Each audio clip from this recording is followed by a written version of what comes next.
Hi, I'm Brianna. And I'm Akira. And you're watching Dante's Boxing Nation. That was good.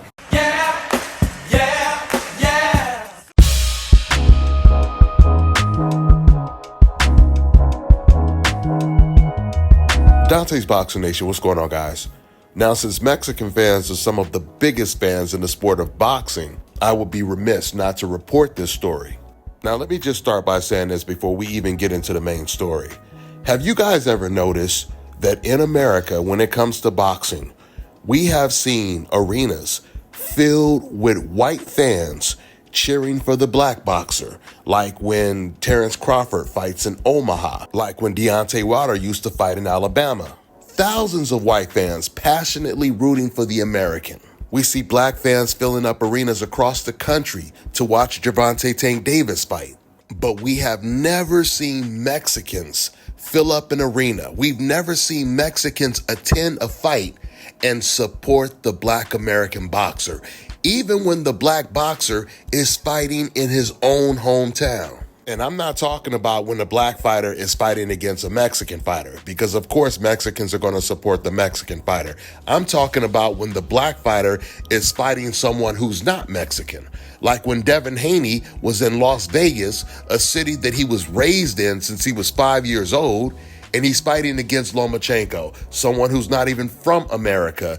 And the people that were booing Devin Haney in that crowd were Mexicans. All of the boos came from Mexicans. I have a Mexican friend who was at that fight live. He's an anti-racist. He's the one that's often telling me how racist his own family is, and all his friends, all of his co-workers, all racist towards black people. Well, he was at that Haney-Lomachenko fight live, and he told me that all of the boos were coming from Mexican fans. They weren't coming from white fans. They were coming from Mexican fans. This video is going to help to explain to you guys why this sport of boxing is solely based on race, nationality, and pride, in that order. Okay, so now let's talk about Cabrillo High School. I know this school pretty well. It's in Long Beach, California. I was born and raised in Long Beach, California, which is why when I seen this story about Cabrillo High, this news story that was going viral, I had to make a video about it. You see, I lived a couple of miles away from Cabrillo High, and this was after I was already out of high school. At the time that I was living on the west side of Long Beach, they had just started building this high school. Originally, the school was supposed to be named after Martin Luther King. But when the Mexicans in the community found this out, they were enraged. So they protested. They did not want the school named after Martin Luther King. The area surrounding the school was predominantly Mexican. So the city, they decided to change the name to Cabrillo High. And it was and is a very segregated, racist Mexican area. So with that all being surmised, let's go ahead and get into the story that's going viral right now. And then after I play this clip, I'm going to completely unpack all of it. New at 4, the Long Beach Unified School District is apologizing after a racist photo involving a group of students went viral on social media. NBC4's Tracy Leong is live in Long Beach with the action the school is now taking. Tracy. Annabelle and Colleen, Cabrillo High School in the Long Beach Unified School District said they are deeply disappointed by this disturbing and offensive photo. Students said it was taken on campus during a senior class event in their school gym. You can see a group of students lined up spelling out a racist word on their T-shirts. Community leaders we spoke to say it has sparked outrage among the parents who've seen it, and they're demanding accountability from the school and the district to discipline those involved. Cabrillo High School has called the conduct unacceptable and apologized for the harm it caused their community. They're appalled by this behavior and said it underscores the importance of ongoing education on cultural awareness, respect, and the impact of words and actions. They've stated they're committed to creating an inclusive and respectful environment for all students, and they released an official statement saying in part, "We want to be clear. This type of behavior is not condoned or tolerated at Cabrillo High School or anywhere in our district. Immediate steps are being taken to address the situation, and we're working with all relevant parties to ensure accountability. We are aware that this photo is currently being shared among students on social media. We ask that all members of our school community be mindful of the harm that sharing such images can cause and encourage open, thoughtful discussions about the impact of their actions. The school is currently investigating this incident, and they're reminding students to report any inappropriate behavior. Reporting live in Long Beach, Tracy Leong, NBC4 News. Okay, now, I went to Jordan High School, which was on the north side of Long Beach, and there would be race riots at that school, I would say at least 3 times a month. And it would always start with a Mexican saying something like monkey or the N-word or mayates, which is the N-word in Spanish. It means black beetle. These Mexicans were so racist, they made the white students look like allies. But going back to Cabrillo High, so once again, I'm living on the west side, a couple of miles away from this school, right?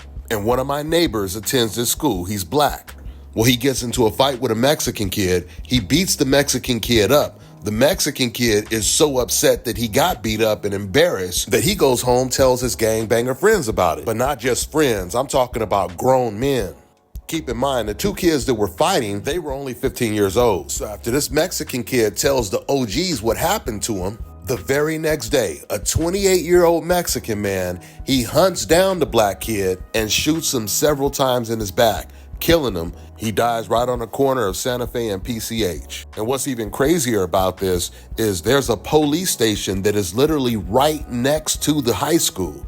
All of this happened right in front of the police station and the high school. So this really embarrassed the police station. They were criticized a lot, so that put more pressure on them to close this case. So meanwhile, the suspect, he fled to Mexico. He thought he would be able to hang out there until things cooled down. So after things cooled down, he returned. As soon as he returned, he was arrested. It was all on the news. I watched it.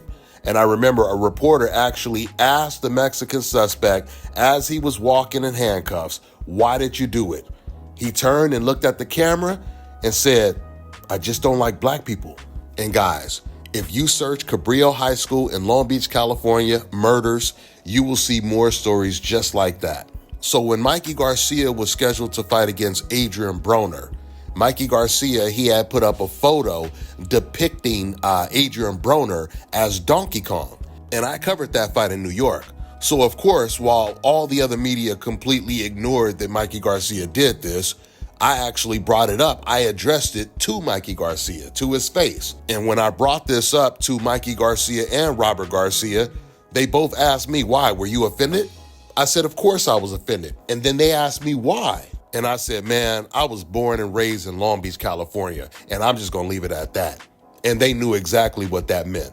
You know, Mikey Garcia and Robert Garcia and Fernando Vargas, they're from Oxnard, California, which is no different than Long Beach in terms of how Mexicans feel about black people. So at the end of the day, this all ties in with boxing. Everything we see in the sport of boxing is a microcosm of what we see outside of the sport. But I want to make this very clear. When we expose these dynamics, I'm not looking for peace with none of these races, and neither should you be. Only thing I'm doing is providing awareness so you know what time it is, just in case you didn't. That's all I got for now, guys. I'm on to the next one.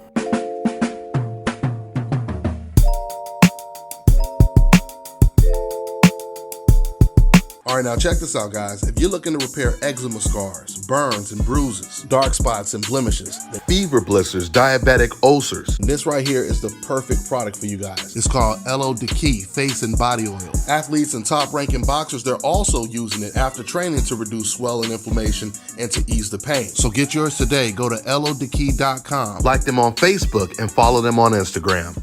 Let me tell you guys about Issa Israel Law Firm. It is a full-service legal practice based in Denver, Colorado, an emerging hub for combat sports and high-altitude training. If you're a fighter inside or outside of the ring and you need a law firm you can trust to fight for you, visit thefighterfirm.com or email help@iilawfirm.com. Legal representation is usually limited to plaintiffs or defendants in Colorado, but iFirm can help anyone in the world with trademarking their business name, logos, and U.S. immigration issues. This brother has been my attorney for a while and helped guide me through all kinds of business and civil issues, so make sure you guys go to thefighterfirm.com.